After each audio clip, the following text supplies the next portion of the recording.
subversion of language and characters, I think, is an interesting thing to do when something is so set. Like, so you've got this Shakespearean text, it's been operating for 400 years, it is such an established understanding. So the subversion of character, we have a white male Iago now being played by a black female lesbian Iago, and we have the reclaiming of Othello, who's traditionally always been played by a white man in blackened makeup.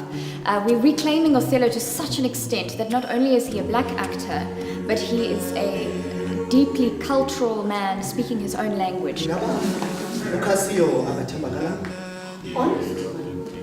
When Jess Harrison casted me to perform Iago, we were very conscious of the fact that I am black and I am female, and that it would add something else. It would create a different perspective on this evil character. I think because she's a black woman, I mean, in South Africa, black women are kind of seen, to be the far more oppressed historically, and I suppose today, let's be honest. And we're sort of looking at it differently now, that she's no longer just a victim, she's also someone who's perpetrating and the evil of this whole play. The white man killed you, boxed you up, shipped you away like cattle, like ox.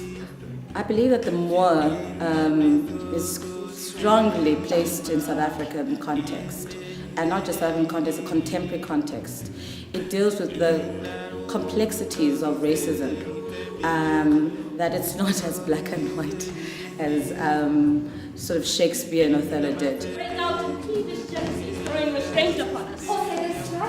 Choruses, for me, apart from just the simple fact of being visually exciting and providing a very wonderful physical score to the action on stage, they also can translate certain things that are happening, certain textual references on stage to the audience. I love working with other languages, particularly isiXhosa. And because I don't speak it myself, what I do is I have a sense that the chorus is almost delivering me some meaning, some implicit meaning in the text that's happening on stage. It's almost like physical subtitles, if that makes sense. What we did, we sort of created our own language. We hope that the audience as well would understand what we're trying to say through our physicality and not basically what Othello is saying, which is Xhosa. I hope the audience will be engaged in a very theatrical, moving piece. I've tried to create something poignant, I've tried to create something thought-provoking and beautiful.